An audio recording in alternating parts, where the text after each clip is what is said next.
fundraising commitment that's well above and beyond the number that we choose. You know, they choose a nice round number, 10,000, 25,000, nice even number. So this gentleman who is getting our first award made his goal for this event's ride at $37,454.13. Just one day woke up, 37,400, that's it, that's my number. Well, there's actually a very significant reason why he chose that number, and that's because that number equates to the amount of a cost of the average single chemotherapy treatment injection for his son, Brian. I got the pleasure of meeting Lance a couple days ago, and he actually told me that he was fearful of being able to even reach the LLS set minimum.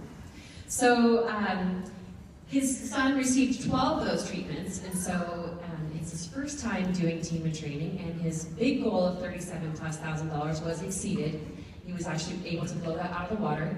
He's an engineer from ExxonMobil and is here with us riding with the Texas Gulf chapter. Please join me in congratulating Lance Shaw, whose incredible fundraising efforts will be linked to the Acute Lymphocytic Leukemia Research Portfolio in honor of his son and my assistant, Brian.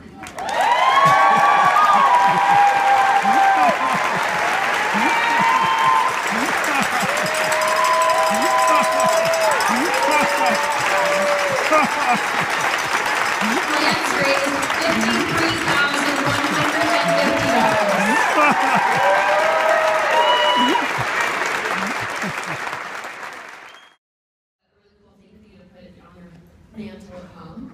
It says, sincere thanks to Lance Shaw, whose extraordinary fundraising in honor of Brian Shaw supports the Acute Lymphocytic Leukemia Research Portfolio. Together, we are saving lives, not celebrating it today.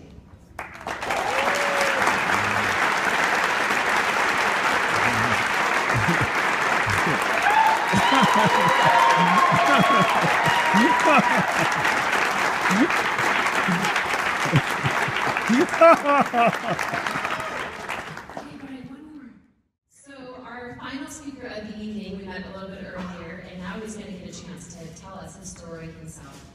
Lance Shaw is an incredible human being, and again, I got a chance to meet him personally a couple nights ago, and he's really been great at chronicling his adventure with Team and Training through his blog and through his fundraising website. And his kids have played a part in being creatively sharing that with the community. And he gives advice to newly diagnosed folks and parents of those going through cancer. I heard a really great story about how he learned after one of his donors gave a $100 donation that his child had recently been diagnosed. And not only did Lance give advice to the father, but Brian volunteered to give advice to the child. And so they're formulating these wonderful relationships with people who are going through the same situation that they are. His wife told us that he never once got emotional about his son Brian's diagnosis, but that he channels his emotions through his blog, in which, in many ways, he's become really cathartic. Tomorrow, he'll be riding 100 miles on a brand new bike, and doesn't give two flips about the old sports adage, never try anything new on race day. So I'd love to bring Lance up to speak with you about how society has impacted his life. So welcome, Lance.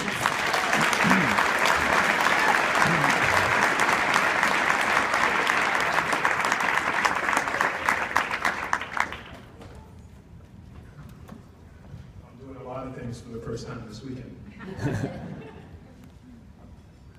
What I wanted to do first was introduce you to the rest of the family. My wife is here, Candace.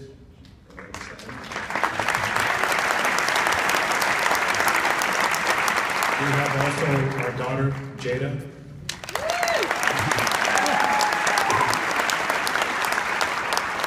You met our little man already, Brian. Go ahead,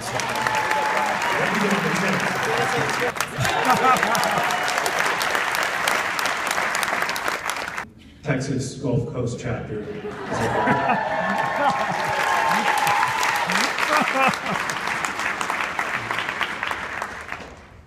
This is my first team and training event, and every day I continue to learn more about the organization. It's a fantastic organization with a tremendous purpose, and mission, fantastic people who staff the organization, and of course, most incredibly, the people who participate in the events and give the whole thing the inspiration. My involvement with Team in Training started when my son was diagnosed with acute lymphoblastic leukemia. That was February of 2013. He was 4 years old. The treatment protocol for a high-risk case, such as his, involves 3.5 years of daily chemotherapy. So he was diagnosed as a 4-year-old, and in the success case, he'll finish up when he's 8, in August of 2016. Needless to say, a lot of you will know this as well, but this whole thing has turned our lives upside down. And really, now he's doing fantastic, but the first 10 months or so of treatment are particularly severe. The combination of medicines that they give, the frequency, the dosage, leads to a very toxic treatment program with tremendous side effects. So just to give you a sense of before versus after, as a 3-year-old, when I would come home from work in the evenings, a lot of times the little man would greet me at the door and he'd say, "Daddy, I want to run around the block." I was a 3-year-old. So put on your shoes, pick up your shirt, and let's run around the block. And then he'd start stripping down and we'd go for a run. A couple months into the treatment program, and he couldn't stand up straight because the joint and muscle pain was so severe. There were times when he couldn't even walk, and he had to crawl on the floor or be carried. And you're familiar with all the other symptoms of nausea, et cetera, et cetera. But it was quite a transformation, and the family really rallied to support him. A lot of time in the hospital. The cancer clinic became our second home and our second family, you might say. And it became so intense in that first 6, 7 months that I couldn't go to work every day and also help take care of him. So I took 3 months off of work. You got to know what your priorities are. So I took 3 months off of work to spend time with the family, help out with the clinic visits, and so on. And I wound up having a little bit of spare time. So I went into the garage, took out my old bike, dusted it off, lubed it up, took it in for a tune-up, and in June or so of last year, I started going out on rides, just to, relieve stress, I guess. So I would start off with 10 miles, 20 miles, then 40, usually solo rides. And one day I was joined by another gentleman from the cancer clinic. He was there because his daughter was being treated for the same thing, ALL. She was, I think, 2 years old. And they were about 2 months behind us in their treatment. So 2 months is an eternity when you're doing something like that. So we were veterans, and they leaned on us a lot for advice and comfort. We had been through a couple stages in advance of them. So I went riding with this gentleman, and he wore a purple and white jersey to the ride. And after we finished riding, I asked him about the jersey, and he said, "Well, it's Team in Training. If you like cycling, you might want to check it out." Turns out he had done this event about 10 years ago out of Oklahoma City. And so that's how I got involved. So I just kept that filed away. In February, March, joined the team and started fundraising. And of course, the ride lengths have increased. Tomorrow will be the first time I'll do 100 miles.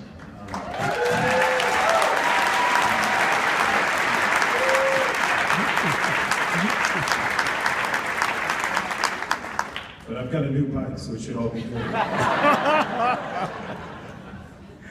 Of course, I've gotten a lot more out of it than than just increasing my ride distance. I mean, a big part of this for me is really to honor my son by trying to do something fantastic that he'll appreciate someday. I think right now, you know, I leave home pretty early in the morning and come back stinky and sweaty.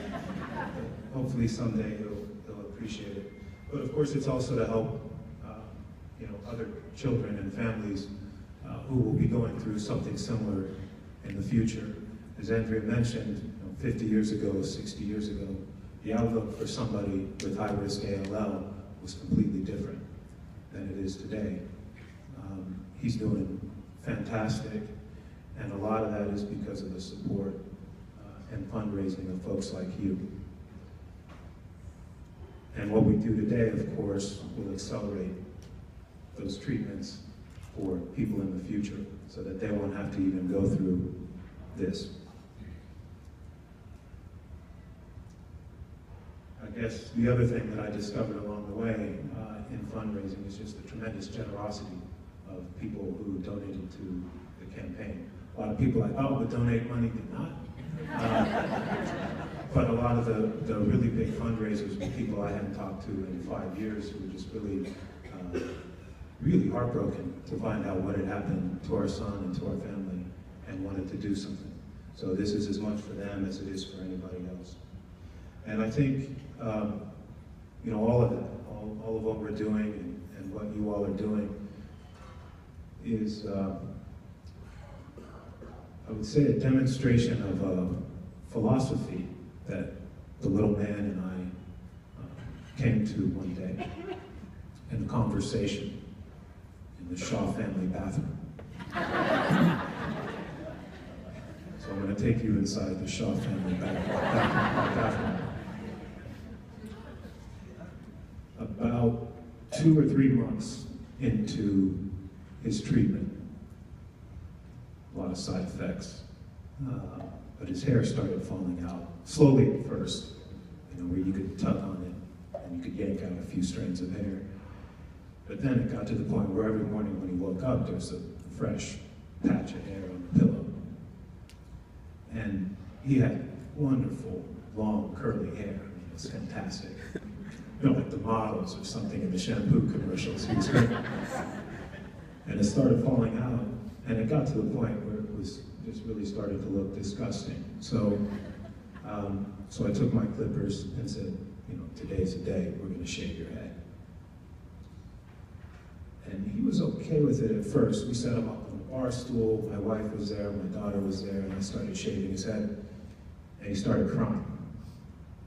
And you know, my wife was saying, "Oh, no, you're going to look so good, you know, with no hair.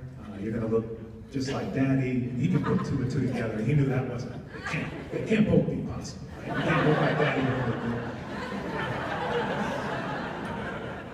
good. So he was having none of it and just kept crying. I kept shaving, and he kept crying, and I kept shaving. And my wife started to run the water for the bath to wash him off. And I decided to take him in for a little man-to-man chat in the Shaw family bathroom. So I sat him up on the counter, and we had a little conversation. And I said to him, "Little man, do you know why we're cutting your hair?"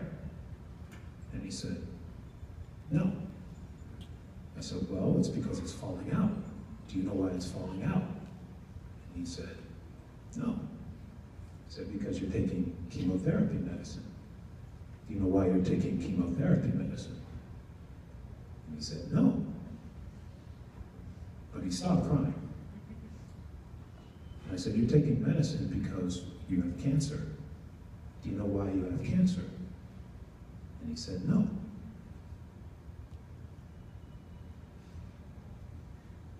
It's a tough question to answer. So I did the best I could. I said, "It's just bad luck. You had bad luck. I mean, it sort of floats around and it has to land on somebody. It's nothing you did. It's nothing anybody did, but you had bad luck and you have cancer and you have to go through all of this." And so the question that you have to ask yourself as a 4-year-old boy is, What are you going to do about it? You want to cry about it? I understand that. Because it's not true that I have never been emotional about it. So I understand that. But do you want to cry a lot, or do you want to cry a little bit? And then after you're done crying, what are you going to do? So we talked about some of the options, and what we decided was our philosophy.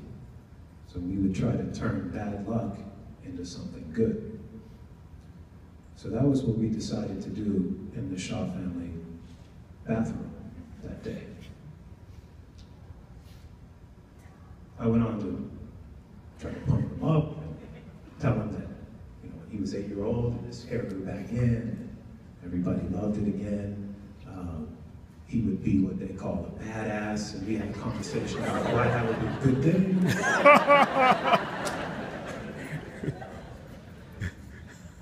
And that night, when he was in bed with his shaved head, I got up beside him and I said, "Hey, little man, do you remember that conversation we had in the Shaw family bathroom?" And he said, "I think so." And I said, "Well, what do you remember? Did you learn anything?" And he said, "Yeah, I'm a badass because I have a shaved head."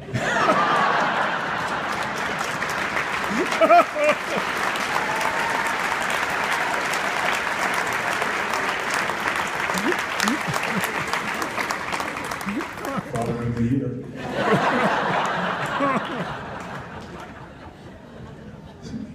So, at some risk, I said, "Well, did you learn anything else?"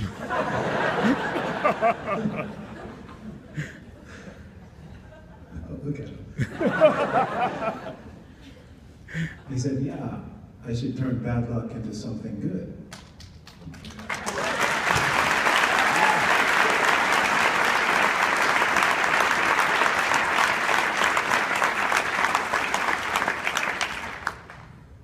So I said, "Yeah, that's a pretty good philosophy." And really, that's what you all do. That's what this whole organization does. And I think the only other thing I could say in closing, I'm going to give you guys advice on how to ride 100 miles, even though I've never done it before. But the hard work is done. You've raised money, a lot of money.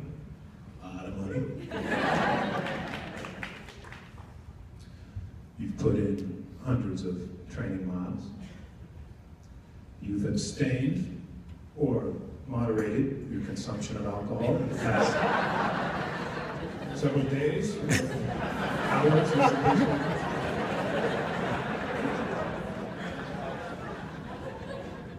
All you have to do now is ride 100 miles. One of my coworkers told me that the key to riding a bike, and turns out it's useful for other things as well, but he said the key to riding a bike is to maintain your balance. And the key to maintaining your balance is to keep moving forward. And the key to keep moving forward is to keep pedaling. So let's do that tomorrow, shall we? Let's do that.